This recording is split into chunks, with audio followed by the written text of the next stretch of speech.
is up? I'm Rick, the Fat Man GM. You may or may have not have heard of me babbling and rambling on a few of the YouTube channels and Facebook channels regarding to our hobby, role-playing games in general, tabletop games, wargaming, so on and so forth. I have started back when I was in my early teens. I have well over 40 years worth of experience in this hobby that we love and share, and a big part of what I like to do is go back and revisit a lot of the stuff that I have and have accumulated in my gaming career, if you will. And everything from MERP, Starfleet, from FASA, a slew of Dungeons and Dragons and Shadowrun, Star Wars, etc., etc., etc.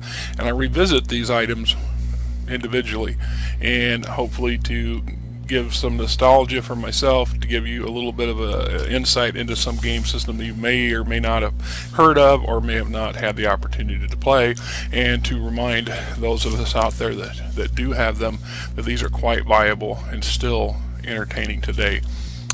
So here we go. And here we are. This is the Romulan Ship Recognition Manual for Star Trek, the Starfleet operations, produced by the FASA Corporation. Nice cutaway in the back there. One of the things I always liked about these particular types of supplements, and I don't care the game system, but particularly in Star Trek, one of the things that the fact that there are a star empire, that they have a wide range of starship types that serve various purposes and age groups. Some are older, some are newer, size capacity, so they serve many different roles. We see too often in the TV series, specifically dealing with the Romulans, you only hardly ever see their warbird. You either see the big ugly green ones that they got in the more modern versions, or you see the original type, and or the crossover bird of prey that seems to be common between both the Romulans and the Klingons. But what you don't get to see is the wide range of actual ship designs and serving purposes that their version of Starfleet would have. We do see it in the Federation, more and more variety of ships and designs coming along. We don't see nearly as many civilian versions of ships and things like that. It's not Star Wars by any means when it comes to that sort of stuff. Part of it's got to do with the budget constraints, and part of it's just because that's the thing, how they deal with it. We've seen an increasing number in the Klingons. So, there's some excellent battle scenes from the Dominion War, for example, where we see the Federation ships of all types of classes engaged against the enemy, and numerous type and designs that they field, and then the rival, the Klingons, come in, and you can see the various sizes of the heavy cruisers and light cruisers and support ships and things like that. And that's traditionally how any naval force of significance would operate. You're going to have a variety of things, and depending on the scenario, how often they come through. Let's see. Okay, 1985 is the copyright on this particular book. Role of the Star Navy, scope of the manual.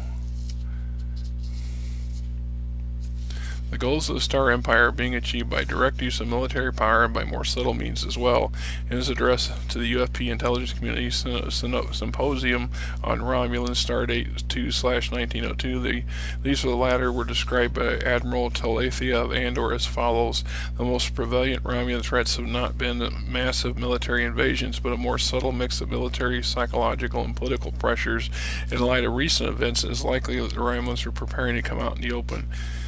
In this context, in the consideration of the superpower competition, it is assumed that Romulan national goals are hostile to those of the United Federation of Planets.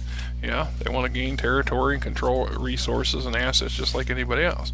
So we have, troop transports. You don't ever see these things in the TV series. You know they have to exist.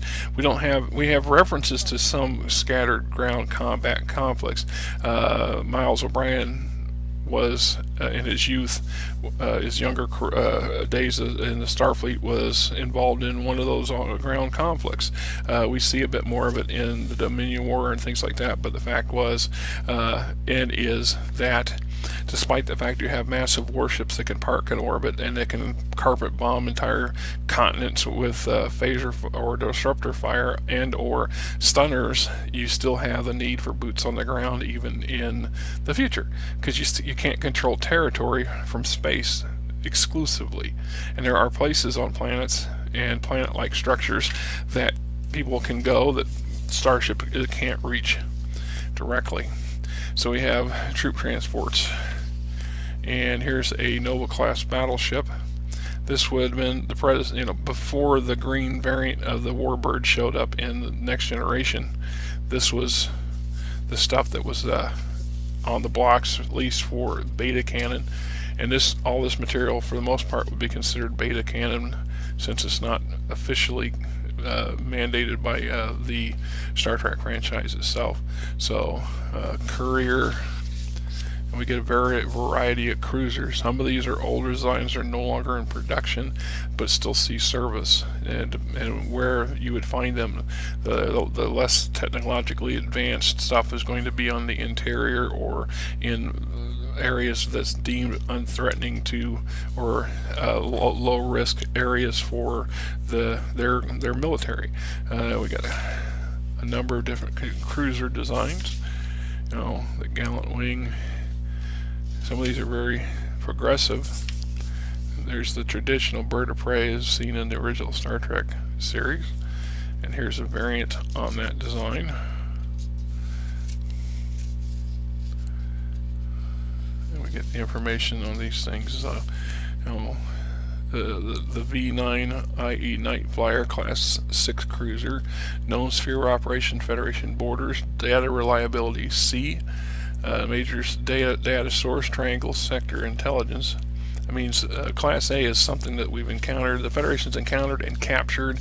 Class B's are stuff that they've encountered and dealt and either engaged in combat or not, but have never captured. Class C's are things that have been spotted and observed from a distance. Class D is hearsay, just so you know how their data reliability works. Class V9 class prey for the planets from the older V8 bird of prey, constructed in response to the need for increased firepower and speed. Is similar to the V8 on casual inspection. Is responsible for the prolonged myth that the V8 was the mainstay of the Romulan Navy. Type 1 was introduced about Stardate 2/0805. It was the first vessel in the Romulan fleet to carry 2 plasma weapons, and it had an impressive array of disruptors and a cloaking device. Specials reportedly became extremely popular frontline commanders because of its ability to deliver multiple plasma weapon strikes. It did not, however, address the speed problem and still seemed to be seen in the concurrent Type 4 V8, and several power plant changes result in a successful Type 6. Of the approximately 180 V9s constructed, about 160 remain in active service. Of these, some are known to be assigned to Romulan intelligence as training vessels. There are reports of these vessels operating within the Triangle. The class is named from the Romulan Temera Vestrum, or Night Flyer, in reference to a small nocturnal flying predator native to Remus. So, we get a lot of information. Another thing I liked about these when I first got them and I looked at them was the fact that they acknowledge that there are many of these vessels. It's absurd to think, Starfleet only has X amount of no, I have the Starfleet version of this, and I went through and I did all the math and added up all the, I think that were 12,000 starships of varying types, sizes, and categories. So that gives you an idea just how big the militaries and navies of these starfaring cultures are. So there's probably 10,000 warships in the Romulan military, but 3/4 of them are old and outdated and are being phased out. 10-20% are new and are coming in at slow numbers or experimental, and then there's a bunch of stuff in between that's holding the line and serving various roles and various purposes depending on where you're at.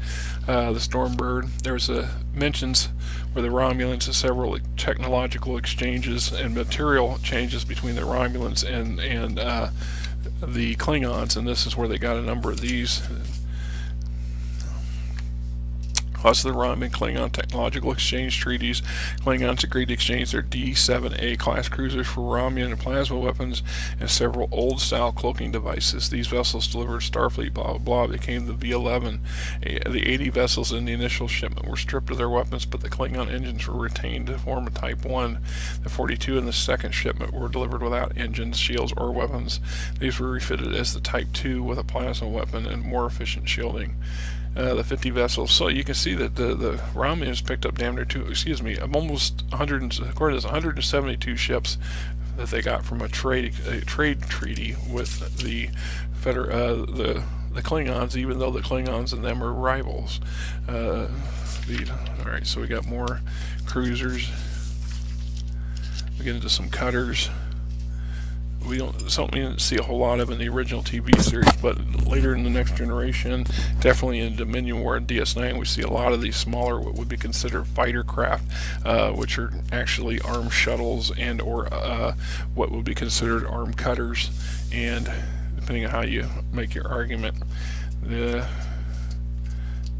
we got there's an actual nice chart. I don't take these out, that's why I still have them, but it shows a listing from timelines of the existing classes, when they were designed, when they were built, when they stopped production, and when they ceased being used in service.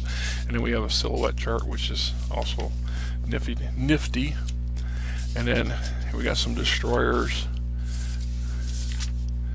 gunboats, escorts, monitor, something that the Federation doesn't have that many of, because they're not, a lot of these monitors are designed to defend a specific system, and in some cases the Romulans use them because the planet is a subjugated race, and this has helped keep their boot on the necks of the citizens, so they do what they're supposed to do. Ideally, monitors are heavily armed for their category and size, and designed to be defending a very critical part or system or resources in a system or location.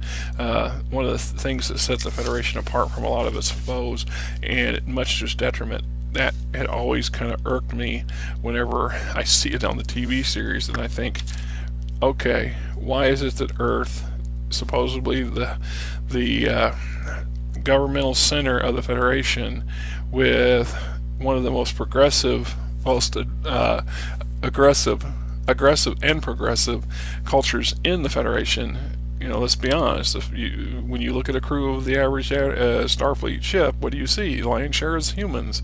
So apparently the human race is quite, our rabbits, quite prolific and much faster developed than anybody else when it comes to numbers.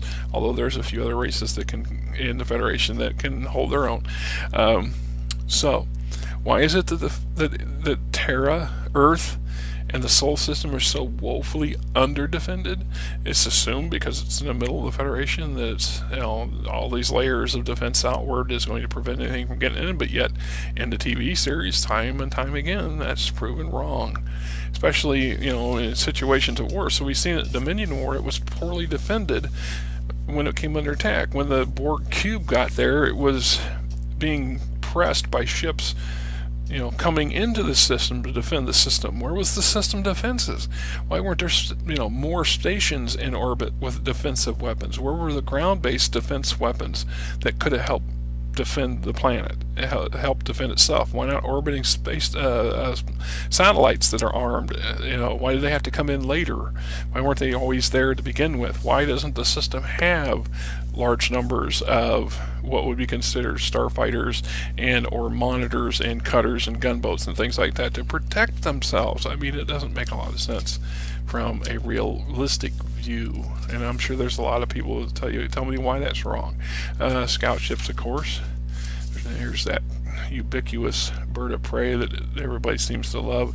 They got more mileage out of this these handful of models than they did anything else. I'm not knocking it, I'm just kind of, mocking it a bit. So we got some freighters, which, these are the sort of things you'd think you would see a lot more of. But that's, again, it's not Star Wars, it's Star Trek. So when a starship enters the system, it's a beautiful planet and That's it. It's the starship on a planet, quite clean and sophisticated and quite boring. This is one of the reasons I was always a fan of Deep Space Nine, because Deep Space Nine always showed variants of that, ships coming and going and docking and undocking from season to season, and even episode to episode you see this wide range of civilian and military resources coming and going from the station. It makes sense. So they're basically tugs. They call them freighters, but they're still tugs. Big cargo haul, big container haulers. Warp shuttle. Second warp shuttle, which is quite similar to a Federation version that the Federation's intelligence ministry likes to make use of.